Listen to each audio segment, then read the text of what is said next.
Hello, I'm Nelson Williams. The heavy grav worlders at GameOgre.com sent me to investigate a sci-fi MMORPG that recently went free to play, Star Trek Online.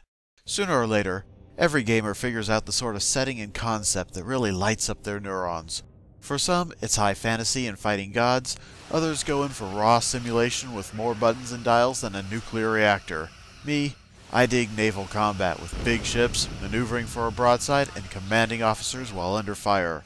As it turns out, Star Trek Online offers all the naval combat I never expected to see in the proper sci-fi MMO, wrapped up with a little licensed property bow on top.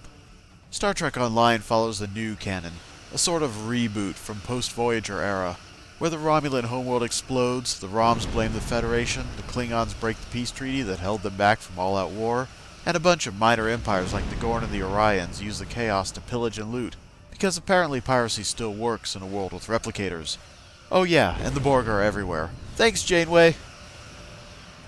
Because the Federation is being hounded from all sides, they're losing experienced captains at such a frightening rate that they're willing to throw a ship at anyone with an academy degree and blood on their hands. That's where you come in. After murdering a slew of baddies in ground and ship combat, Starfleet drops a command on you and sends you off to die in space. Mass murder is actually a common theme with Star Trek Online. These are capital ships we're talking about, with crews in the hundreds to thousands. My own little newbie ship had a crew of 200. In any given mission, I'd fight half a dozen other ships, maybe a battleship or two with crews of 1,000 and up. Blast a couple of those, and you've just depopulated a small midwestern town with your phaser array. I did some math, and by the time he hit second rank, my character had killed more people than the Russian front. The game is divided up into two modes, ground combat, which I couldn't care less about, and space battles. In space, you control your ship with standard issue flight controls with a touch of space sim pooled on the surface, all tasty and messy like grease on a pizza. Weapons work with arcs of fire which match up nice with your arcs of shielding, so combat is all about maneuvering to keep your strong shield to the bad guy and your strong gun pouring terawatt death into his weak side. To mix things up, you have special abilities to call on in battle, like weapon buffs, shield management, and offensive debuffs to shut down the fools on the other side. Some of these abilities come from your character, others from the officers you recruit, train, and buy and sell on the open market. I have to wonder about those officers actually, since once you buy them from the store or off the auction house, you can change their name, send them in for plastic surgery, reprogram their personality, and even make them wear a new uniform. I don't know how militaries normally work, but I'm pretty sure something unspoken and horrible is going on in the Federation Officer Corps. Gameplay has a good mix of missions and pickup play, with a series of plot missions you can grab directly from your communication console, broken up by random incidences found off the space travel map. Events and battlegrounds kick off regularly, both PvE and PvP, so there's always something to do. One nice innovation is that Star Trek Online figured out that you have a radio, a miraculous device that lets you communicate with quest givers from a distance. This is handy, since you can take and turn in quests even while in the outer boonies of deep space. The missions themselves are fairly good at sticking to the themes and ideas of the Star Trek universe, most of them holding up some kind of exploration, diplomatic, or rescue plot in front of the inevitable mass murder in the cold void. A rare few aren't even thin excuses to warm up the phaser banks. I've gone through several missions without any combat at all. Then I jump into a war zone and fry 30 ships with a bunch of other players at my back, and all is right in the world again. Let's see how Star Trek Online plays. Here we are in Star Trek Online. This is GameOgre, your captain speaking. As you can tell, he's a good-looking guy. Got his video visor on, got his combat armor, and he's celebrating the 2-year Star Trek anniversary, which is what that huge glowing hologram behind him is all about. Let's get off this station and go take a mission, shall we? Here we are on a mission. This is my ship, the Steel Skull, because Steel Skulls are totally metal. This is an Escort class. It's relatively small. It's basically just a warp engine strapped to a bunch of guns and crewed by howling maniacs. It's a fighting ship, and nothing much more. This is the planet we're heading for. We've detected some energy signals down on the planet, and we're going to see what's up. I'll catch you there. Here we are on the planet's surface. This is my away team, composed of bridge officers from my ship. As you can see, I've got 2 tactical officers in red, one in a standard uniform, one in armor. I've got a science officer and an engineering officer with me. We need to find certain alien artifacts which are emitting deadly radiation.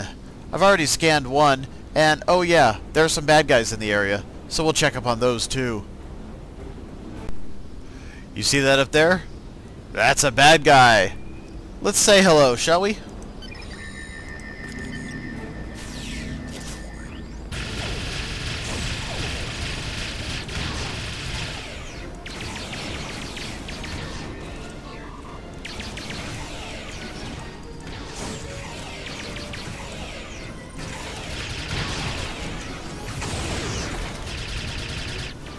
That had to hurt. That guy right there was exposed. There he is. Bam! Exposed attack right in you. Sadly, he seems very tough and did not disintegrate. I hate it when they don't disintegrate. Oh yeah, minigun. Here's what we came for. The alien artifact. At least a alien artifact. There are more of these running around. Let's see what's what with this thing. Been damaged. Need to reset the devices. Huh, okay.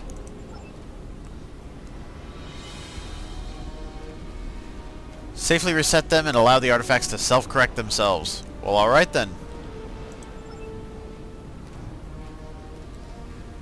And the ship is sending an away team to help defeat the bad guys.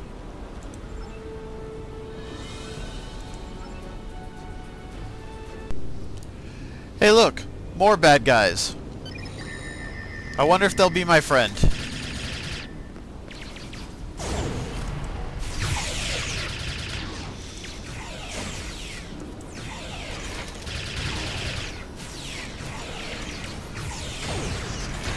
Man, that guy's a hard nut to crack.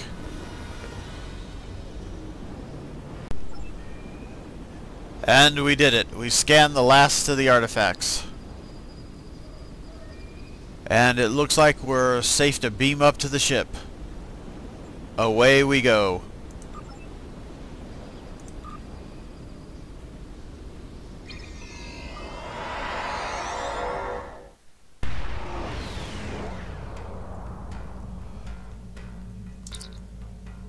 Prepare to feel the might of the Klingon Empire! Let's get into trouble, shall we? We've just warped into a combat zone. And there are Klingons in this combat zone. Yes, there are in fact Klingons on the starboard bow. Let's see, there's only one other person in here with us, which could make this interesting. Well, we have an unknown enemy at 24 kilometers out there. It looks like there's only one of them, so let's go say hello. Oh, there's his friend. There's always a friend. It's a bird of prey. We can handle birds of prey.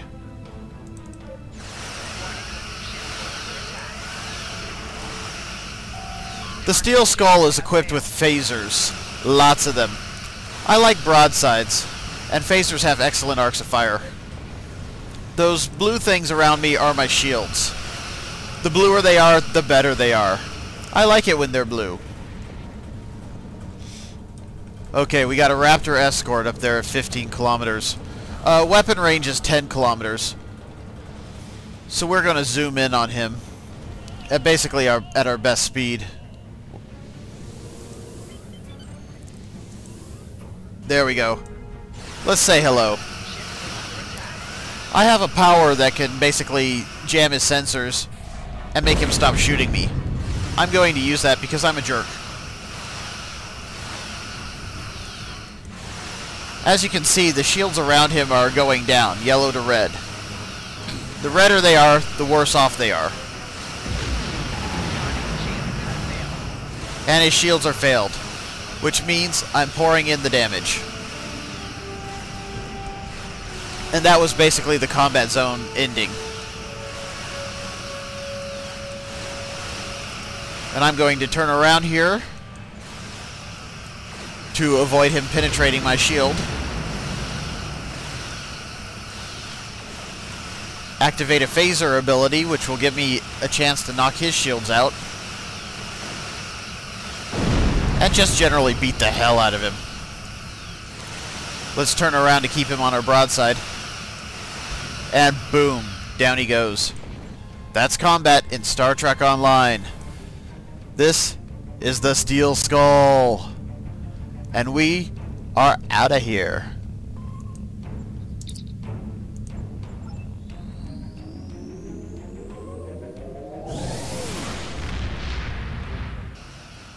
Star Trek Online is something rare. A free-to-play game that's vast and bold. There's a lot to this game, with tons of customization, an unending flow of missions, roughly 10 million different kinds of rewards, and literally whole worlds to explore.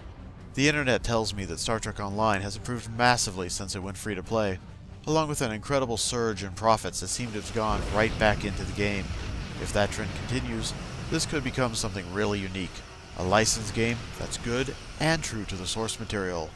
There's really only two options for getting your space pew-pew on in the MMO world, and unless spreadsheets in space is your thing, Star Trek Online wins out for sheer pick-up and play fun factor. Maybe EVE Online is deeper, but as a game, it's a jerk who hates you and wants to take your lunch money. Star Trek Online is your friend, and you know it has your back even when those dozen Klingons respawn and all hit your port shields at once. If naval battles and fleet warfare are what you're looking for, then check it out and sail to the stars on rivers of blood!